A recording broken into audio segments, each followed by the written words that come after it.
How to say late.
How to say ladies and gentlemen in gender neutral terms. Hey yo, hey yo,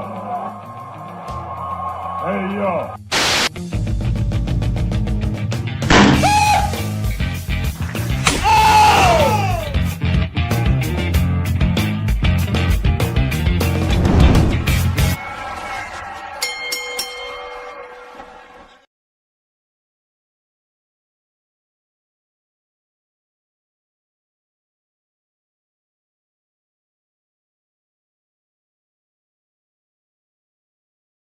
Hey, we did it. Hi, everybody. Welcome to HIAC Talk Radio. I think Craig's on the wrong side. Let me move him. I don't know how to move. Oh, I can't move him yet because our third man's not here. He's always the third man.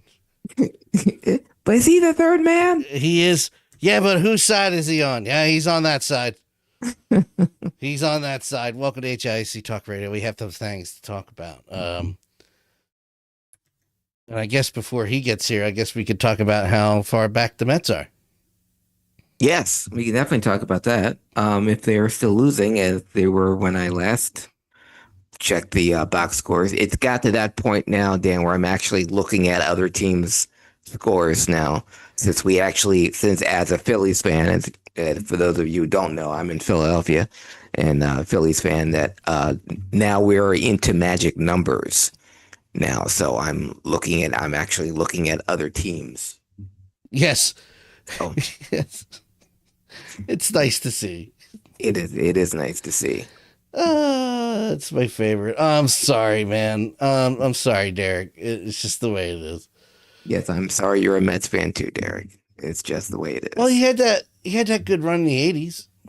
Yeah, and he had a good run earlier this season. I was actually legitimately scared when they got Juan Soto, because that's who I wanted.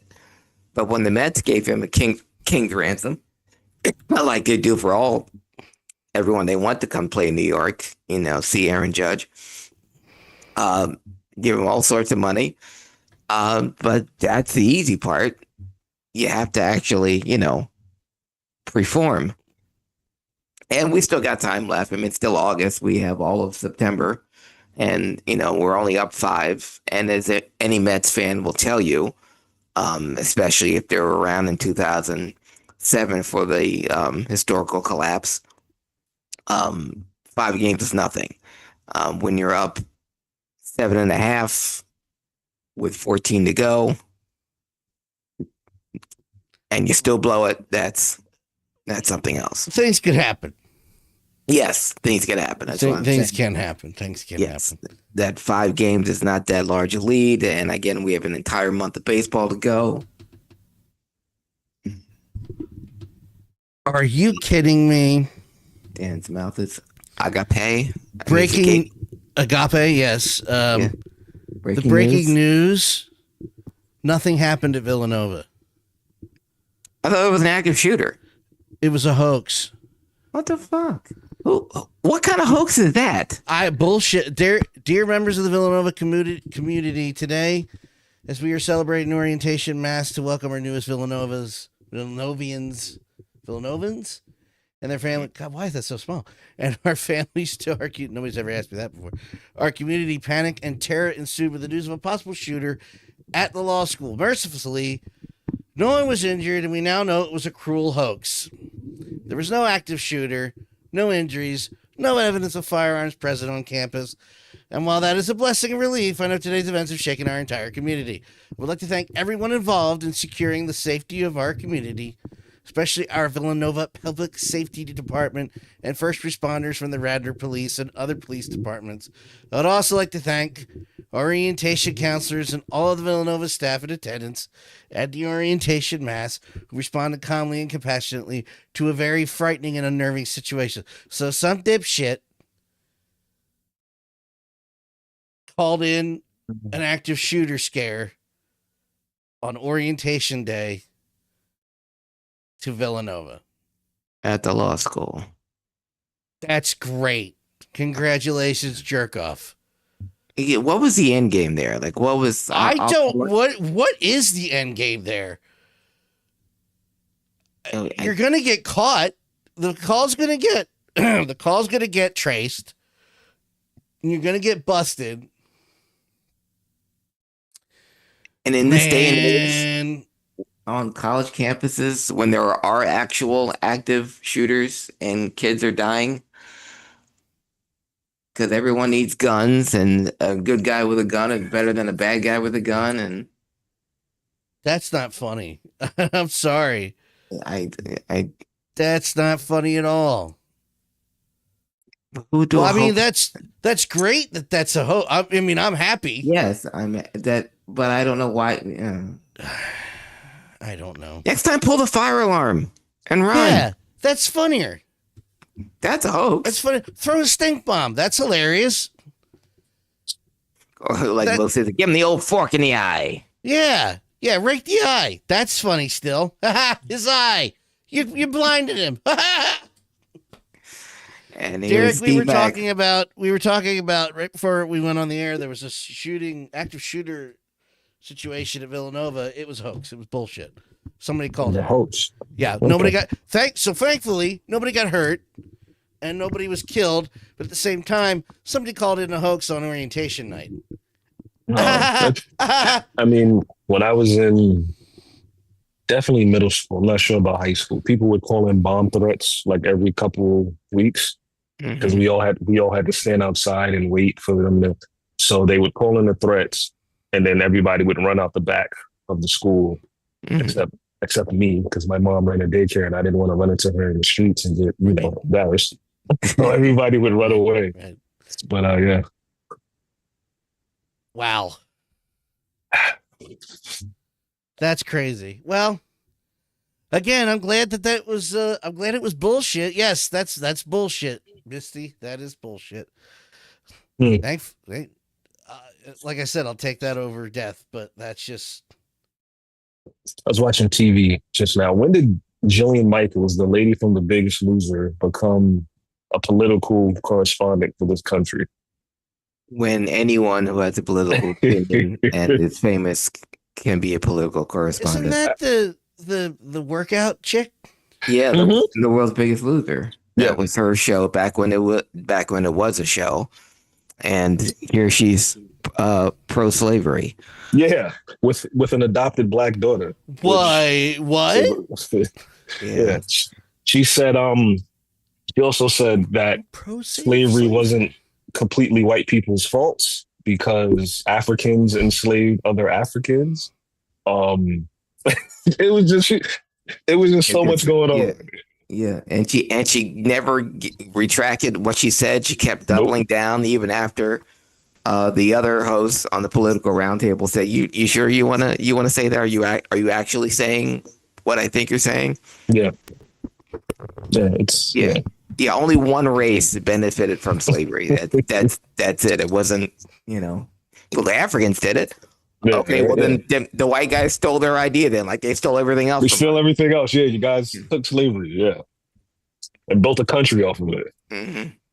But yeah, Jillian Michaels, became famous again. I had completely forgotten about her because Me too. I had never watched the show. I remember when it was a thing 20 years ago. Yeah. I just saw her on TV and I was like, "Fuck." As the Every resident, day, Dad. as the token white dude, I've been rendered speechless. It's something new every day, Dad. I had to listen to people talk about how teaching slavery is woke. I was like, what? How's that woke? This is the point I was making yesterday with the post, where I said, "Isn't it? It's interesting how fast MAGA went from. It's interesting how fast we went from MAGA to pedophiles, okay, to slavery wasn't so bad." Mm-hmm. And somebody was trying to correct me, not correct me, but somebody was trying to clarify that he didn't say slavery wasn't bad. He, meaning, President douchebag, wasn't bad. He said that how bad slavery was, he's tired of hearing about it. Well, hey. That my point was the interpretation of what he said. Mm-hmm. Yeah. And it's going exactly how I thought it would. Yeah, see, if we erase all the bad things that American did, specifically white American did, see, then everything will be fine. Yeah. See, the reason why you people won't let this go, this slavery thing, because it makes us look bad. If you just forget about it, see, then we can move on from that ugly chapter in our lives. Yeah. It's like, if you know anyone who has been a victim of rape, or was incarcerated unjustly, and you say to them, "Hey, that was a long time ago," you're still harping on that. Yeah, just let it go. Yeah, you got to move on. Yeah, so that's where it is. And Dan, I was called to task. Go ahead. No, go ahead. Finish what you're gonna say. No, I was just going to say that, in that spirit, you should really have a more diversified podcast here if you can just get some diversity in your podcast. Yeah, not just DEI hires like me and Craig, Yeah, exactly. To be fair, you're not DEI hires. I can't afford it. Did you see? I thought about you last night, Dan. I was watching. I'm so sorry. I was home alone. So I was watching. The story keeps getting better the more you talk. Go on. And I was watching Dynamite, and I saw that it's a triple threat match now between FTR, the Hurt Syndicate, and I think Bandito and Brody Lee. And I thought about that post you showed us about how we're marks for thinking the Hurt Syndicate didn't want to job to anybody. And now I'm like, well, now FTR can win the belts without pinning the Hurt Syndicate. So we were 1,000% correct, and so was the report. Well, that's interesting how that worked out. That's weird, huh? Yeah. But what's interesting is go to my TikTok and I'll show it. Go ahead. What's interesting is how both organizations are the exact same. Everything is a triple threat or a four-way or it's like what happened to one-on-one matches and you're diluting the pride. And even like every wrestling show starts the same. One guy comes out, talks for 20 minutes, hit somebody else's music. Then they come out and then they and in WWE's case, they make a match for later on that night. It's like, you guys didn't have a main event ahead of time? Planned before this. And in AEW's case, the one guy comes out. Usually they have a match first, but lately it's been one guy comes out and starts talking. It was Paige. Before that, it was Moxley. It's never the Hurt Syndicate. No. Someone that people actually do want to see or hear from.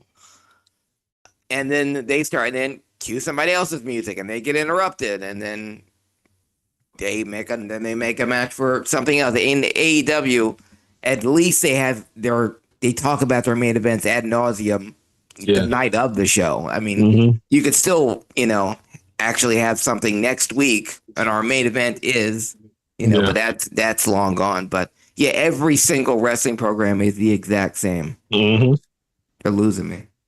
There's the comment on TikTok, and I appreciate the comments. Keep that coming. Y'all will believe anything. Yeah, And it's in reference to us just chatting about the Hurt Syndicate MVP Speedball Bailey stuff. yeah, And and Virus, people. Go I was ahead. gonna say, and people go look.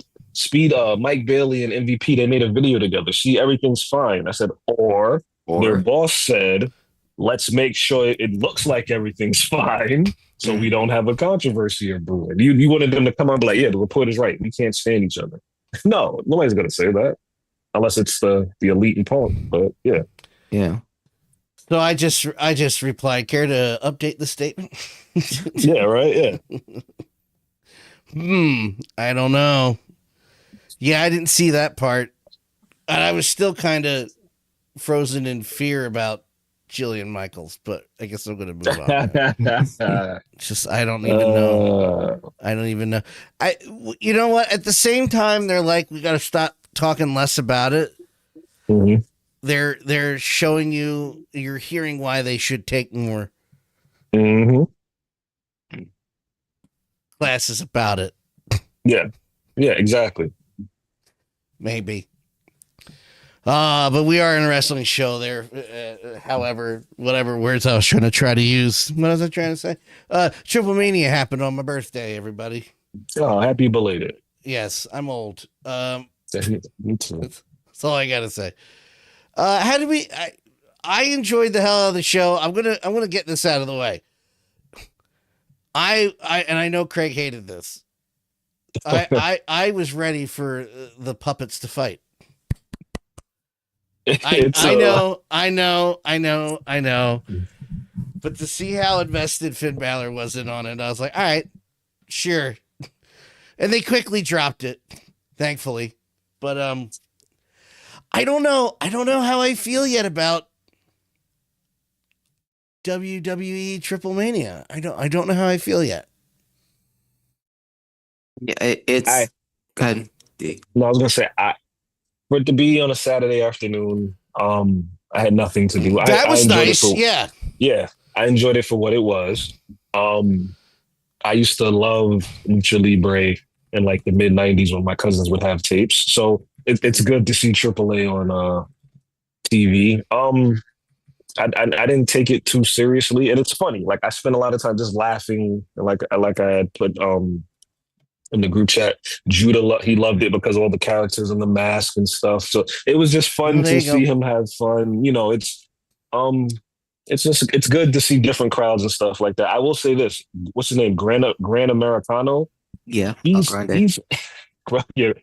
like Hulk Hogan, Stone Cold, and The Rock, like balled up into one down there. They love him down there. And you see how big he is compared to the rest of the luchadors.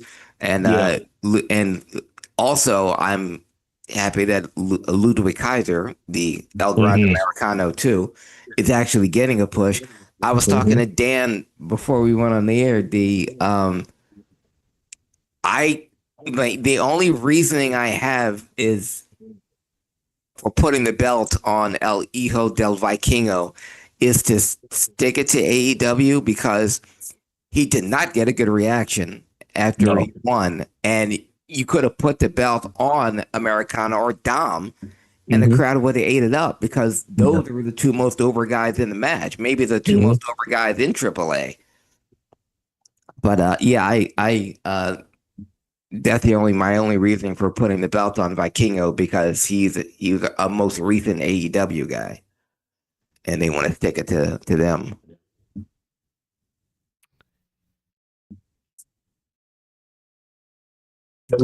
And another thing about Ludwig, I found out, I saw an interview he did, and he's fluent in Spanish. Like he speaks it fluently. How like this guy, is it nothing this guy can't do? Yeah. The answer to the question is no. Yeah. No, there's not. I enjoyed it. I enjoyed it for what it was. It was, like I said, it was a fun show to watch on a Saturday afternoon. I know Craig probably loves Mr. Iguana. I'm pretty sure Craig loves him, but I'll say this: I like him more than Orange Cassidy. I'll give that. Yeah, because he wrestles. Yeah, he's not going to be pushed as a world champion. Yeah, it's just it It was goofy. It was funny. It's like his facial expression, the facial expressions when he saw the puppet. And the fucking puppet's facial expressions are amazing. It's just it's fun. I use the term I'm a new generation baby because that's when I started like to understand what wrestling was. They're the new generation and everything was like silly and goofy. And this feels like that a little bit. It was some good stuff too. I like the Garzers against Psycho Clown and the other guy. That was a fun match. But I think the more they integrate WWE, maybe the more. And Otis was like. He was like a superstar. They loved Otis. Motherfucker was so over. Yeah. And now see, the only thing and the thing that gives me that makes Triple H, Triple A, a viable commodity and something they could do every quarter or so is because you can give guys like Otis and like Ludwig, guys that aren't on, the main roster all the time. Mm-hmm. If they have a second audience here, if Otis is only over in Triple A, keep Otis on Triple A, and then maybe it's something we can talk about later. He's one thing in one organization and something else somewhere else, like Natalya. But if Otis is a Triple A main guy in Triple A, keep him on Triple A. Yes, and I love the idea of taking Omos and having him travel to all the companies you have a relationship with, giving him a run as a special attraction, and then him leaving the town. It's very old school. They sent him to Japan. Now he's in Mexico.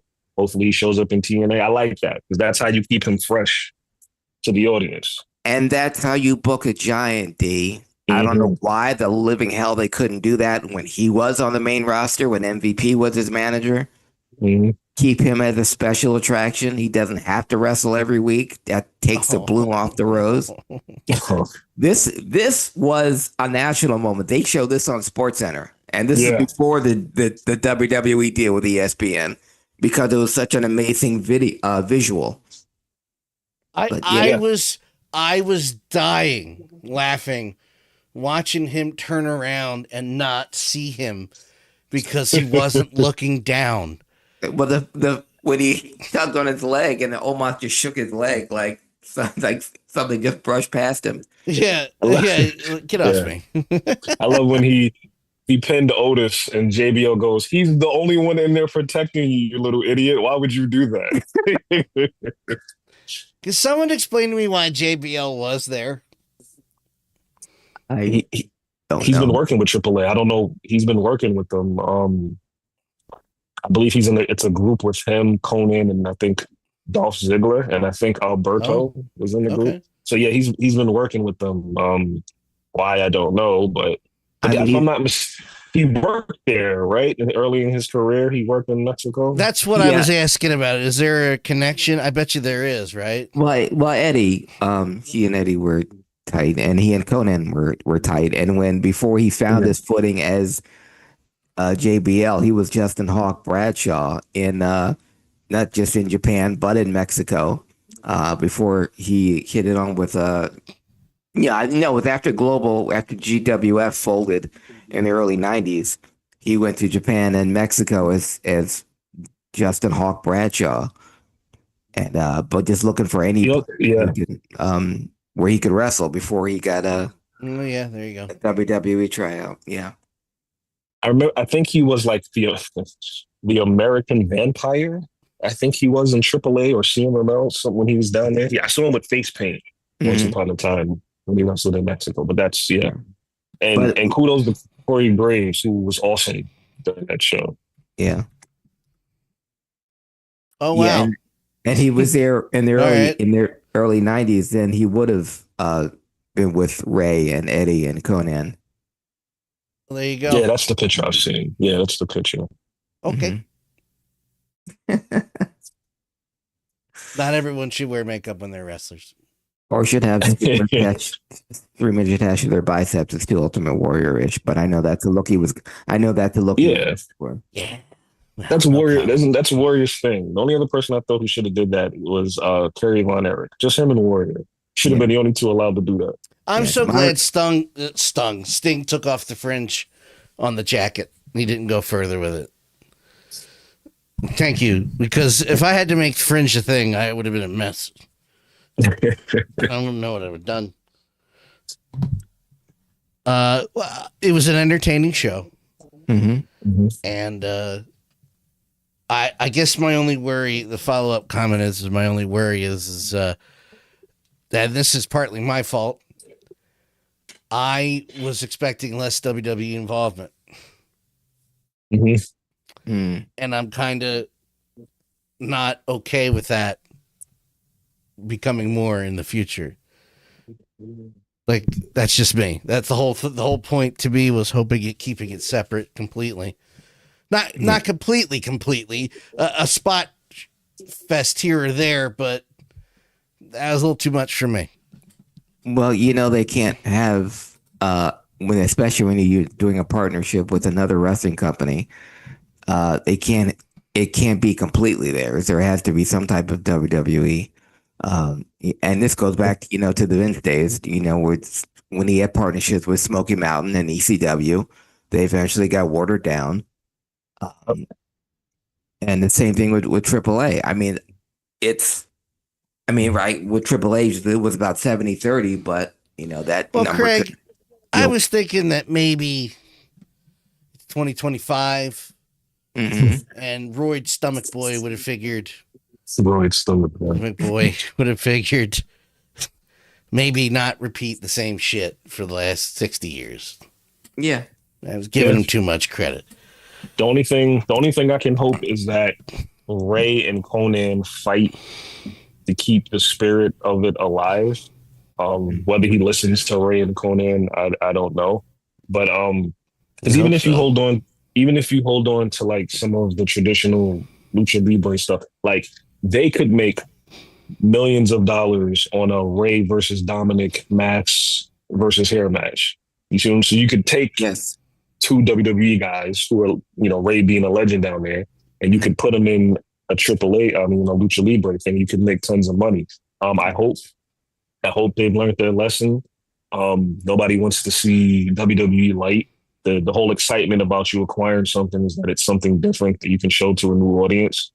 But if we learned anything about, look what they did to ECW. It became WWECW within a month of it being on TV. It didn't even take that long.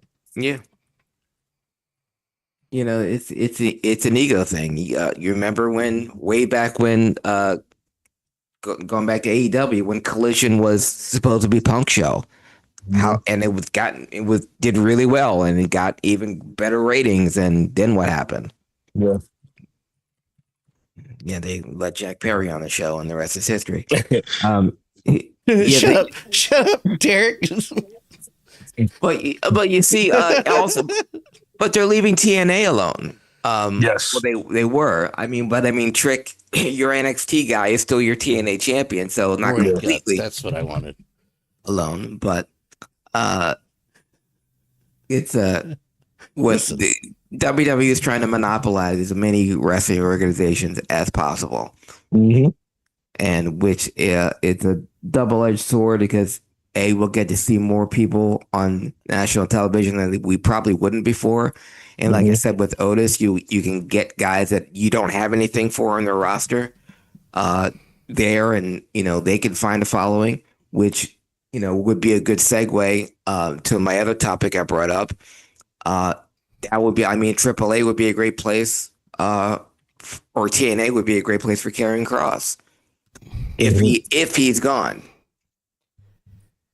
Yeah, these next two just topics, I don't know. I don't know how I feel about it. There's just something about the Karrion Kross thing that I don't buy that he's gone. And if I'm wrong, that's fine. Like, you're allowed to be wrong. I haven't said that in a long time. You're allowed to be wrong sometime. Like the people that were saying that I was doing something bad a couple weeks ago, they're wrong. You're allowed to be wrong. But anyway, we press on. So I just don't buy it. Me either. I don't buy it, man. Is this like Seth? Are we supposed to not buy it? Or is I this? think we're supposed to buy it. Is, Yeah. is he working us or is he working? Do you No, guys honestly? I think they are working us. They. Okay. hmm So I think go ahead. I was gonna say this is why I think it's a work. Even We've Nash seen thinks it's a work. Sorry. we've seen how they've treated people who are on their way out. It usually doesn't end with a pay-per-view match on the second biggest match show of the year. They don't promote your stuff on the way. They promoted his book all the way up to the last day of his contract. They were promoting it on the pre-show of SummerSlam. Paul Heyman went on Ariel Helwani the next day and said, if this guy doesn't become a star, giving the crowd thirst for him, then me and us as a company have failed. Like, he compared the guy to Steve Austin Yeah. in an interview. And I saw somewhere where they're still selling his merch. Some of it at full price, some of it on discount. I don't know. I just But like we talked about with the Villanova show, what's the end game if he's that's not? the thing. Yeah. Because he's lost. I mean, his feud with Zayn, he didn't. Did he win a single match? He lost his last one at SummerSlam. Did he win when they went to Saudi Arabia? No. So what's the? I mean, obviously the crowd loves him and they're really into it, but I'm afraid if they bring him back under a big huzzah, how quickly did R-Truth disappear after they brought him back? Where is he now? Yeah, and now he's back to being goofy on Truth, and I think he's wrestling on Saturday. Friday, but he's back to being, what's up, R-Truth again. Back to being invisible. That's the point. That's the point I was about to bring up, because we're talking about the three things. Karrion Kross, possibly. Seth Rollins, work. R-Truth, work. Yeah. And the only one that's worked so far is Seth Rollins. Yeah. Because that was even me. He's dropping the goddamn crutch. Yeah. Here he comes. Ron Killings, R-Truth, whatever we're calling him, could only work if you kept it where they were going. Don't stray from the path. Even if he's going to release a country album and it goes to the top 10. I know. I saw that. That's a shoot. I saw that. That's a shoot. I saw that. That's amazing. That's a shoot, folks. Look that up. You still don't need to change it again. And it was almost like overnight. We got past the initial return. The next night, we got past the promo. And then it was like, we're done again. And that's the dumbest thing I've ever seen after one of the coolest things I've ever seen. Because I'll admit it right now. The R-Truth thing was cool as hell. Yes. One of the very rare moments in recent memory where wrestling was, oh, okay. They said goodbye to him on Raw. We're gonna miss R-Truth, and acknowledged it. I mean, it was all over every social media. R-Truth not being re-signed by WWE. We all knew he was gone because he was gone, and then poof, he's back. So, but again, if this is another work, gentlemen, that means it's been 3 in the last 3 months. Is that a trend now? Is that what's going to happen? If someone actually does leave or the contract is up? Part of the reason why I hate social media and the transparency and the whole unreal of it, or whatever that Netflix show is on WWE. Got it. You're pulling back the curtain too much to where we don't believe anything. And with that, every Tom, Stick, and Harry knows whose contract is up and who's not. Case in point. I do. Jericho. Go ahead. No, I was just going to say, I do want to point out, just to add a little curveball to what you said, I and let me preface that I agree with everything you just said. I agree with it. But I want to add, this happened before social media. This was happening when the dirt sheets went on the internet.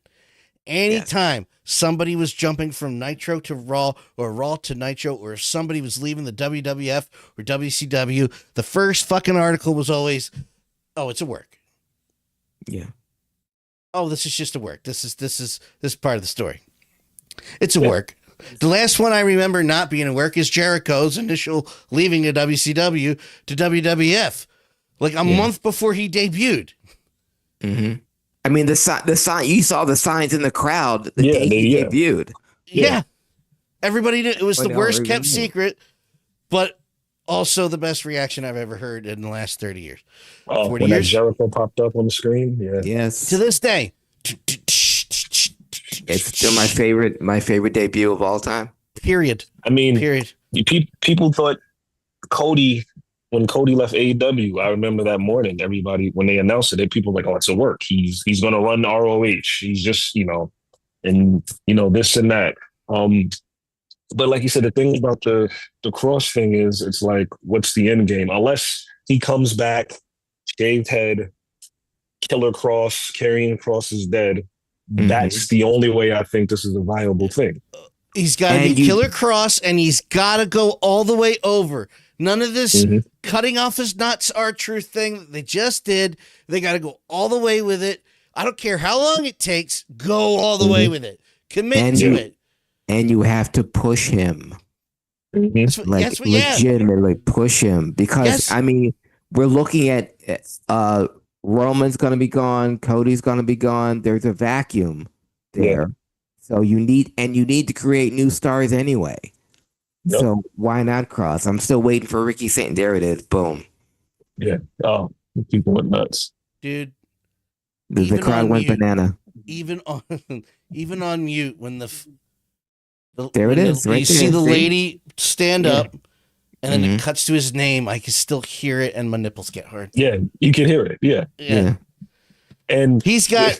Go ahead, Derek. Sorry. Say, and the thing you were thinking of me. I can't help it. What can I say? The thing that made it the best was this was the biggest middle finger to Eric Bischoff in WCW, because he took a guy who was a low card guy with you guys, and we put him automatically on the same screen as The Rock. Derek, first nighter. Yeah. The second fucking time.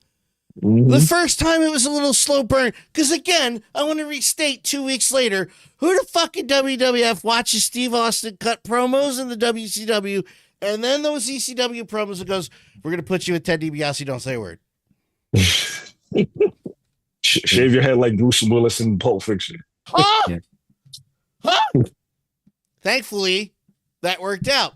But that's the same thing where Eric Bischoff's like, "I don't value this guy." WWF's like, "Yeah, we're only going to make Stone Cold the biggest thing ever. Bigger than Hogan. Bigger than The Rock. It's over. Bye. See ya. See you later." I don't like... the older he gets, the more I don't like him as a person. Yes. Agreed.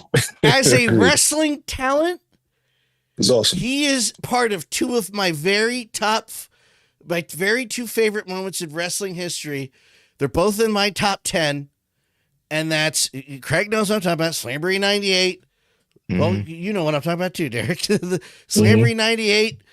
Do you know how many times my wife and I will go back and watch the Slamboree 98 Luchador, the Cruiserweight Battle Royal? Lenny Lane getting back my Loverboy tape. When he tells Lenny Lane to give him back his Loverboy tape. If he wins one more match, he'll be upgraded to Golden King. And then the absolute dead shocked reaction of Cyclope taking his mask off and revealing it was Dean Malenko. Again, I'm getting chills. After weeks of just poking and prodding him and making fun of his dead fucking father. And Eric looked at all of that and said, "I got nothing for you." Yeah, we can't do anything with it.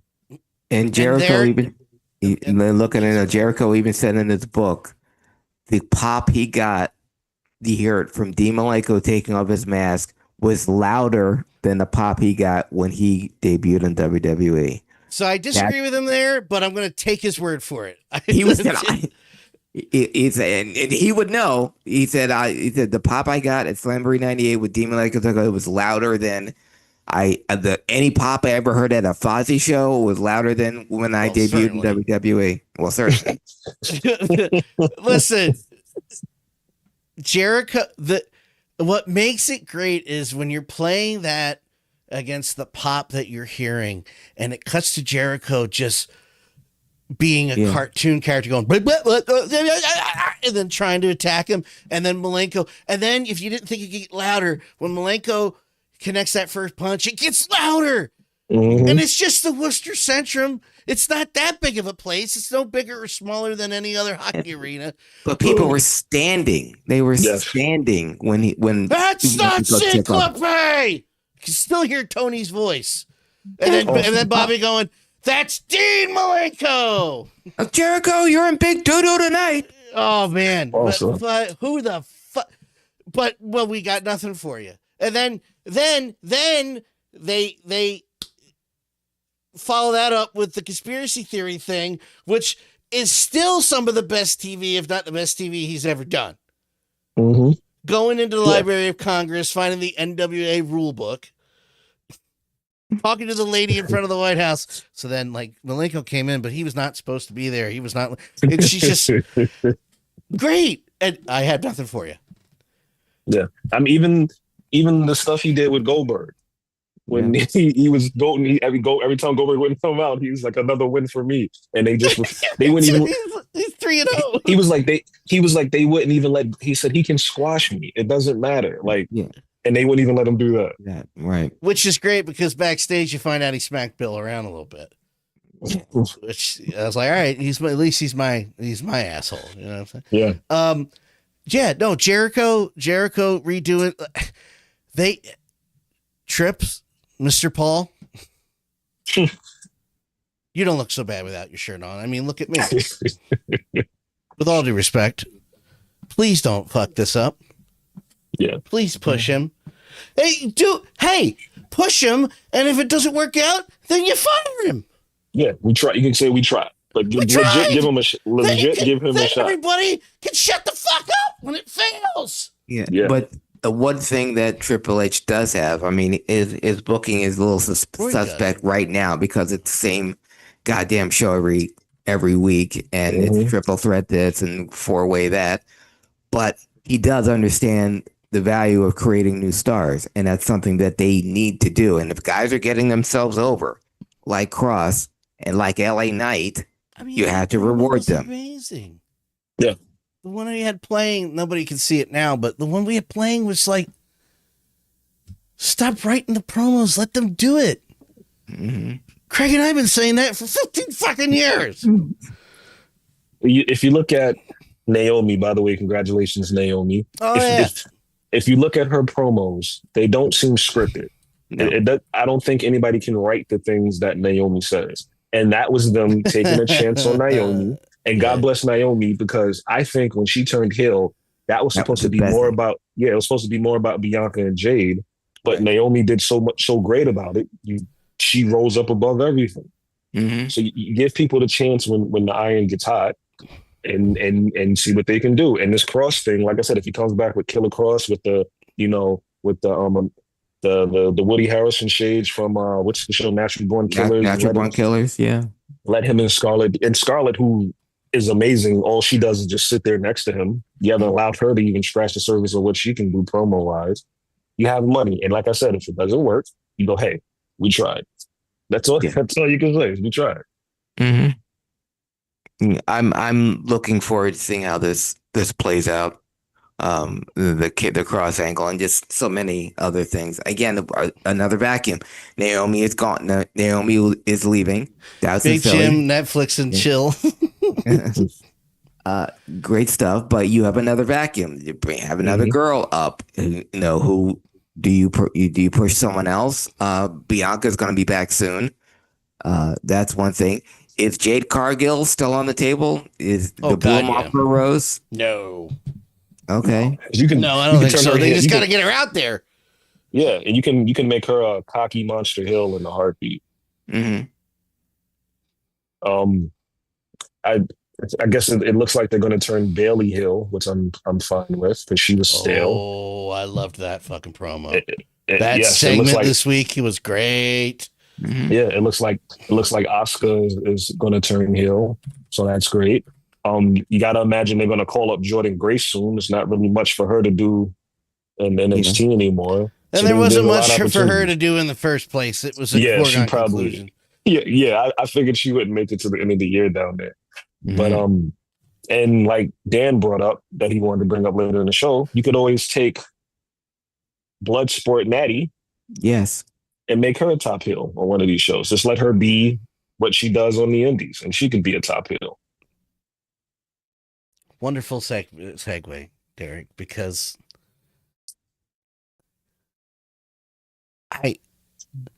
I'm sorry, you can't do that anymore. This isn't the territory days where you can get away with somebody being one way and about 1,000 miles away, do something else. I think Craig would agree with me on that. Yeah, because there's eyes everywhere. So if Nattie is shooting on someone legitimately, beating up male fans in Indianapolis, that's gonna get back. Yeah, on my television now. Yes. First of all, and you can go back through the history of this entire show, Nattie Mark, I've been her entire career. Mm-hmm. And just when you think maybe she's gone, she steps it up another level as if she isn't a heart and wouldn't know how to do that. Yeah, that's in their blood, yeah. Yeah. But here we are again, and we've turned another corner, and this person she's portraying goes back to Stone Cold. It's just an extension of what I am. Okay, well, extend that on to Netflix, please. Yes. Because I need that in the women's division. I need her on the television in general, just being the shooter. I can't do that. I can't get behind. Like, I'm going to support her regardless.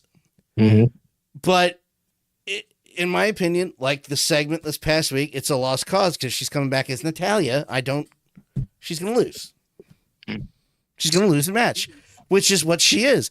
That's not what Nattie is. Yeah. And work, shoot. I mean, do it. She was just in the company that you owned on Saturday. As the ass kicker Nattie, mouthpiece in, hair tied up, throwing stiff shots, stretching people. That's right. She was on Triplemania. And then you turn on Raw and she's crying after Becky Lynch tapped her out. It's like, if I'm supposed to extend the disbelief of it this being a legitimate show, what happened in that 2-day span that she's crying now? she was trying to kill somebody on Saturday. Yeah, I haven't been this disappointed seeing one person to the next. It goes back to the territory days. Big Bobby Duncombe. That was Bob Duncombe in the WWF. Dude. In the WWF, he was one of the leading contenders for Bruno's title, and he'd squash guys on TV every Saturday morning, Derek. It was like, God, this dude's a behemoth. Then I started getting championship wrestling from Florida the same way, and this is when Dusty started the American Dream, 1976. He was tossing Bobby Duncombe around like a rag doll. And I was like, that's the same guy supposed to fight Bruno? And it's like he made him look like a jobber. And it's like, that's the same Bobby Duncombe? But Dusty was over. That was Dusty's territory in Florida, but in the Northeast, in Philly, or in New York, Bobby Duncombe was managed by, the Grand Wizard and walked to the ring, squash guys left and right. But in Florida, he wouldn't dick. Listen, I don't need the no rope wrestling MMA fighting necessarily. No. I just want that version of Nattie. Yes. I don't want Natalya anymore. Yeah. Now that you showed me, I was cool with Natalya, but now that you showed me there's Nattie, and you don't tell me it's a dual. Look at it. We're about to do this. Go ahead. I was gonna say you couldn't show this clip before her match with Becky. And if you want to have Becky go over, fine, do it chicanery because she's afraid of Nattie, or have her foot on the ropes. But you're gonna have her tap out. Yeah, and then No. cry afterwards. Bullshit. So ridiculous. Nope. It is. I mean, she has a fight team that comes out. She has like her own security that. And then you had her out there, and I love Tozawa. I love Tozawa. He's awesome. Then you have her come out with Maxine Dupree and Tozawa with her pink hat and a pink cowboy hat, and it's just like, no, we want mouth guard, grimy. Yeah. And don't tell me it's a dual. What am I trying to say? A dual identity. Dual identity, because it looks like they're doing that with Nattie. So with Bailey. So pick one. Yeah. Just give me Nattie. She's earned it. How long has she been there? 20 years. It's at least 20 years. 18 months. Yeah. Let's go. Yeah. Give me what. And I saw it. Give me what I want. What she deserves. Damn it. Sorry. I saw an interview with her, and they asked her about bringing it to WWE, and she goes, "I only want to bring it if we're going to treat it right and treat it with care." Correct. Exactly. And that's which is good for her. Oh yeah, this is not an indictment or a commentary on Natalya Neidhart. Mm-hmm. Mm-hmm. This is 100% on Triple H, that disgusting Bruce Pritchard. You gross motherfucker. Mm-hmm. You fatter than me, gross prick. It's on them. Yeah. Knock it the fuck off and figure it out. Yeah. I mean, on a much different level, but look at Sheamus. When did Sheamus start getting over again? When you let him go out there and beat people up and have great matches. Like, why can't you let Nattie do that? She almost kills this person. I know. Yeah, right. Work or not, I don't care. I don't care. Like, we're living in the supposed real world of wrestling, so put it on there. Stupid idiot. Yeah. Yeah, I said you were stupid. You are stupid. Fix it. Just for those who you only criticize AEW. I don't know. I've spent 52 minutes crapping on WWE right now. Yeah. I expected a better weekend, and I did not get a better weekend. No. Naomi aside, that was the way she announced it with the Netflix and chill. That was great. And her refusing to give up the belt. Yeah. Mm-hmm. And the fact that we know from experience with Becky, when she's ready, she can come back and just start from scratch. And not start from scratch, but start right up again. Yeah. And when she comes back, she's going to be a face because the fans are going to be happy to see her. Oh, yeah. I mean, they can keep, she needs to be heel because that's what got her over, at least with me, because I never saw her as anything, until she made her real personality come out. Let's fantasy book here. I'm going to fantasy book here. Bring back Nattie, that character. You bring her into the WWE, and you just have her start running roughshod over everybody. Whether it's at the bottom of however you want to do it. Just when you think she's at the top, bring back Shayna Baszler. Well, yeah. Have those two go at it. Have them work a program, and you've just killed two birds with one stone. You saved both of them from what I feel is your mistakes as booking. Yes, because my fear is that Dana goes to AEW and they tie her into that Death Riders thing. That's my fear, that she gets saddled with them, which is already a dead gimmick. But yeah, bring her and Nattie in and just let them, I remember there used to be a term called mean guy matches. So you just let them have a mean girl match and just let them go out there and beat each other up. And you could do it numerous times because people never get tired of seeing it because it'll be different than anything else on the card. Yeah, the special track when Go ahead, Dave. Yeah. Like when what? I was gonna say, like when Sheamus went out there and him and Gunther beat each other up for like 2 months straight, and people just fell in love with it. They would do that. It was a great thing to do in the territory day. They would have a battle of the brutes, and they would fly Ernie Ladd and Bruiser Brody in just to kick each other, and fans went nuts. Like, these two bad guys, like, we hate them both. Let's hope they die. And they did what they did in the Tampa. They did it in, and they just they Ole versus Stan Hansen. They just two bad guys and just mass superstar against Piper. They were both heels in Mid Atlantic, and they just put them on an undercard of a Flair Steamboat match, and fans ate it up. It works.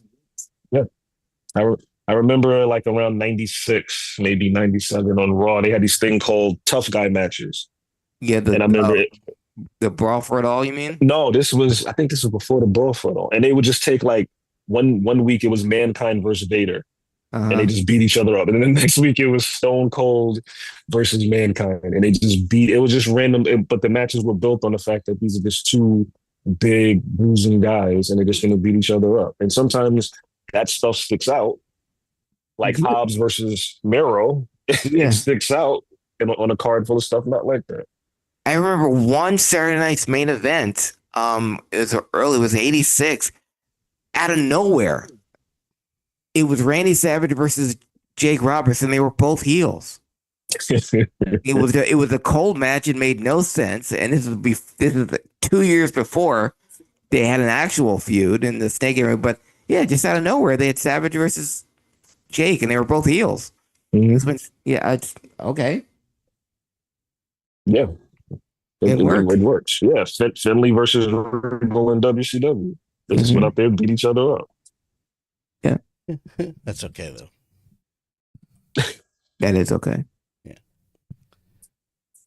Well, anything else you guys want to discuss that was not covered on the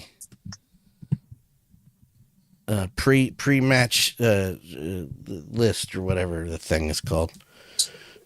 Format. That's it. I'm trying to think. What caught my eye? Javon Evans. He's good. That kid is really good.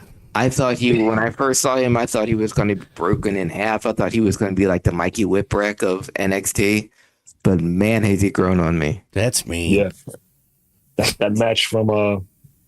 I think it was. I think they're in Philadelphia. Yeah, him and Trick Williams. So, yeah. And I guess they're having an NXT show this weekend. But him and Obafemi, I think, if booked right on the main roster at the Met this past week. Yeah, they met on Tuesday. Yeah, I think he's facing Obafemi this weekend. And those two guys, if booked correctly, they could be stars on the main roster if they don't mess them up when they get called up. Yeah, especially Oba.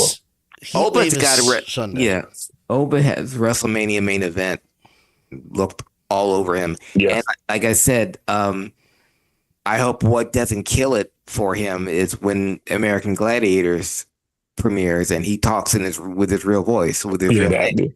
Yeah.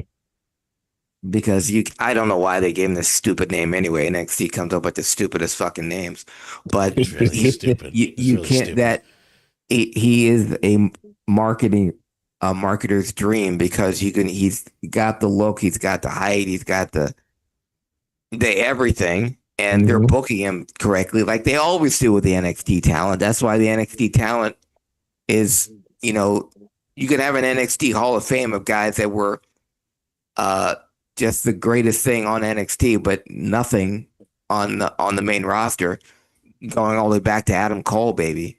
Yeah, they know what to do when they're there. If they don't mess him up on their main roster, Obafemi's got a WrestleMania main event written all over him. And stay out of trouble, Oba, because a couple years ago, I would have bet all the money in my bank account that Velveteen Dream was going to be a WrestleMania ring eventer, and he just completely ruined it for himself. So hopefully Oba stays out of trouble because don't be a pedophile. Yeah, just don't be a terrible human being. Yeah, it's not that hard for some. Said something controversial there, I know, but yeah. I meant to tell you I love your shirt, Derek. Salt and pepper. Oh yes. Love me some salt and pepper. One of the things I wanted to bring up, there before you logged on, Dan and I had minutes. Oh, don't do that to him. Don't do what? No, I wasn't even. I was going to talk this between you and I, Dan. Okay. I was going to say we had so much silence, and we were just like sitting here in silence. And one of the things I forgot to bring up because I know once we're done with this, we just go and we go live our lives. I'm obsessed with Mafia Old Country. Is it good? Yeah, is it good? I haven't It's played so it yet. good, Derek. Oh my All right. God. I'll buy that tonight. All right, I'm gonna buy it. I didn't know if I love Is Mafia it good, 3. you son of a bitch? 'Cause I loved Mafia 3. I love all Mafia the 3 is games. one of my favorite. Well, first of all, the whole series is one of my favorite series. But Yes. I've gone back to play Mafia 3 so many times that nobody watches it anymore. Mafia Old Country, though, is a step above. It came out August. It came out my birthday weekend. It came out August 8th. I broke down with my birthday money and bought the deluxe edition because, man, you're in knife fights, Derek. You're not just shooting folks. You're in knife fights. You got to defend yourself with a fucking knife, man. Let me show you real quick here. No, So keep talking. I'm gonna buy it. Talking. No, I was gonna say I was thinking about buying it because I saw it got great reviews. But you guys are sold, and I'm gonna buy it. Matter of fact, when we get off of here, I'm gonna buy it and I'll play it. When we get off here, I'm gonna go back to playing it. That's what I was playing before you guys rudely interrupted me with this podcast thing. Rudely my ass. It looks amazing. It is, and it does. And I mean, you're riding horses, you're driving 19th century cars. You're the guns are amazing. You get to wear medallions, Derek, that will secure your aim. You wear a different medallion, you can get more ammo when you loot guys after you kill them. Okay. You wear another amulet, and your car is doesn't run off the road. All right, good. Absolutely. Good. Here you go. Here, Derek. Here's a little.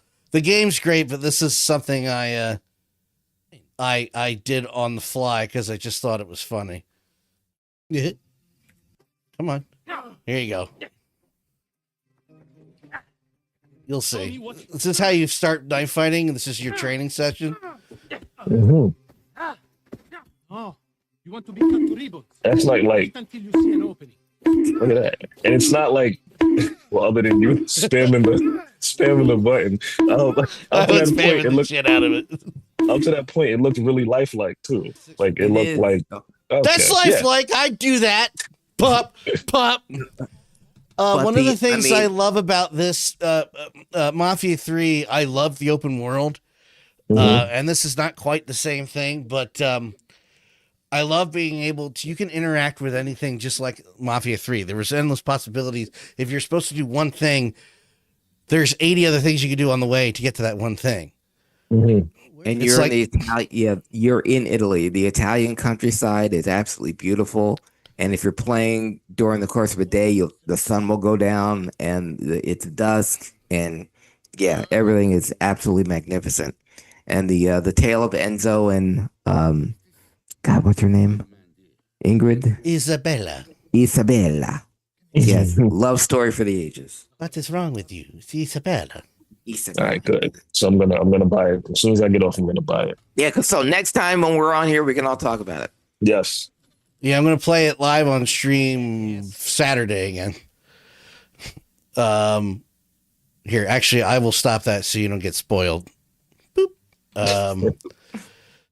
But I don't know if you've noticed, Craig, in that scene where you already see a character from Mafia 2 and 3, you already have interacted with him.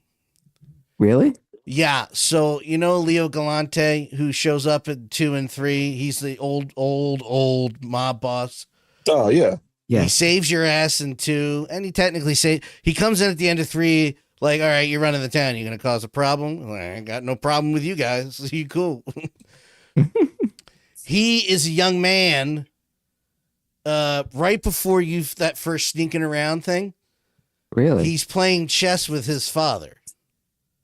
Oh. That's little Leo. Yeah, that's little tiny Leo. Oh, my God. Yeah, so you've already met Leo, old man Leo, as a young man. That's one of the first new people you meet, which is an old person. So it's all interconnected, and I feel there's going to be more connections. I was out last week, so I'm going to try to double the time I play it Saturday. But yeah, no, the Mafia games are fantastic. And if anybody complains about Mafia 3, shut up. Just shut your fucking mouth.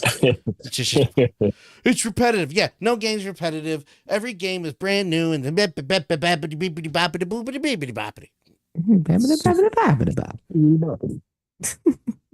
allowed to do that. I'm Italian. You guys are too because you're black. Yep. Yeah, it's been a hard time. It's a hard time. Yes. You know, I think black people complain enough. I think we've given them enough. Oh, yeah? All right. I had a guy tell me one time at work, that segregation of the school things was so long ago. Let it go. I was like, you mean my mom?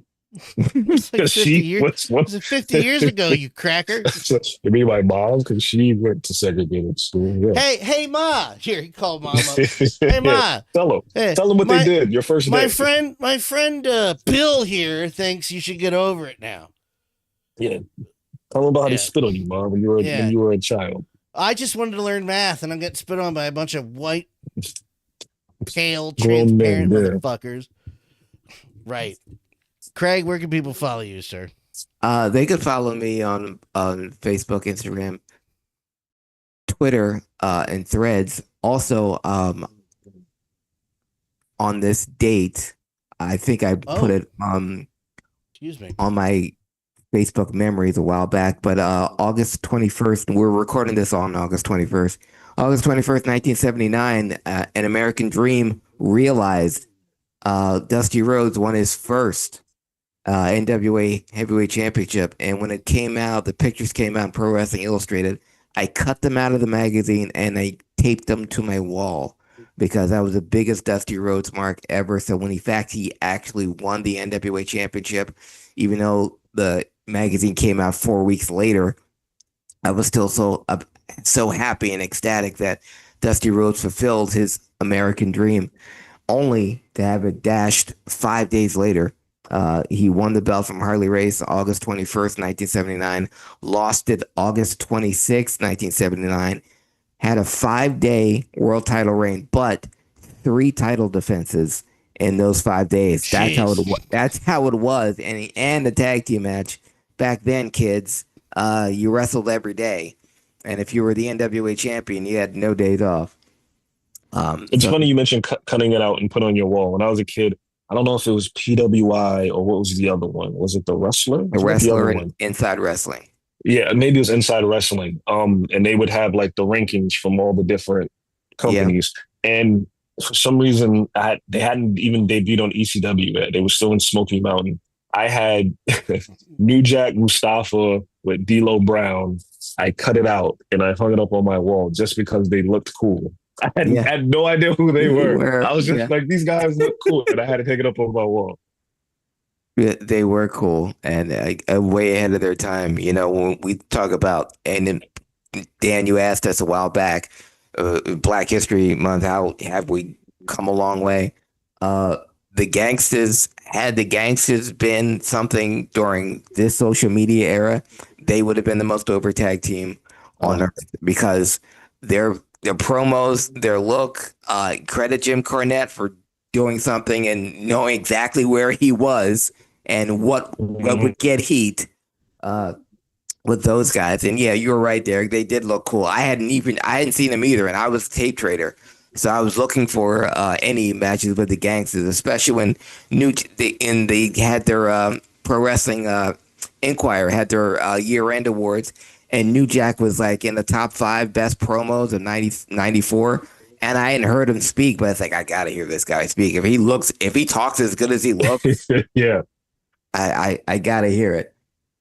But we come a long way. Yeah, but August 21st, 1979, Dusty Rhodes wins his first NWA Heavyweight Championship, finally beating Harley Race, and an American Dream realized. Man, there's a voice that's missed sorely these days. Mm-hmm. Sorely. Follow me. You know what? If you go to danlaw.tv, you find all the social media platforms I'm on. Just click your preferred one and follow me there. For Craig Lagans, D-Max on social media. Don't bother. Fuck off. For Craig Lagans and Derek McDonald, I am the above average comedian, Dan Calchico. We'll see you next week. Keep it on the paper. Good night. And there you have it. It's the end of the show.